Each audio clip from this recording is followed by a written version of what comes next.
My inner circle. So in this video I'll be showing you step by step how to make your peppered and milky chin-chin. I'll be using 3 eggs for this. So you'll be mixing your milk with your egg together with your Foster Clocks vanilla flavor and mix it very well until it is properly mixed together.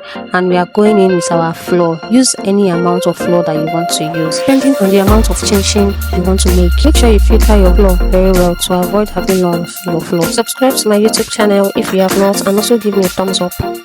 When you're done filtering your flour, you go in with your pepper. Avoid using fresh pepper. Dry pepper is the best for this recipe. So you go in with your nutmeg seed. We are using the seed because it is best for this recipe. It will give you that natural taste and that natural flavor. And you go in with your sugar and your butter. So I'll be using half cup of sugar and half cup of butter. And you go in with your salt. You mix everything. Make sure you mix it dry. And now you're going with your milk and egg mixture. Mix it thoroughly until it is well blended. As you're mixing it, you're adding water. Mixing it, you're adding water. You see me, I'll be adding my water batch by batch. You see this mixture parts, this is the parts you need all the strengths that you can get. You can even borrow from your father, your relative, and your mom or siblings. Try get strengths and mix it. So I'll be going with extra pepper because the pepper I put before when and what you do for this is pepper chin-chin. So it is not pepper chin-chin for a reason. So we have to put in all the pepper to your pepper according to how peppery you want your chin-chin to come out. Me, I want the chin-chin to be peppery, a bit peppery. So that was why I added more pepper to this.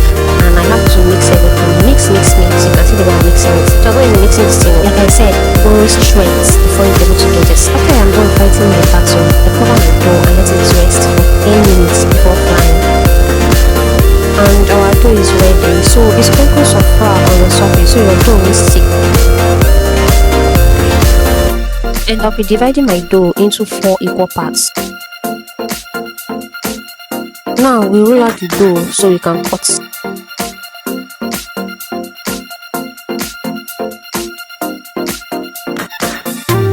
I will trim out the 4 edges to make a neat rectangle. Sprinkle some flour on your rectangle dough so it will stick together before cutting. Now you can cut your dough into any size and shape you want your chin-chin to come out.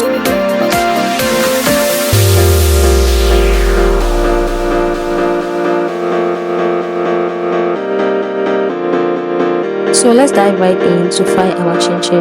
So we are frying this chin-chin on medium heat.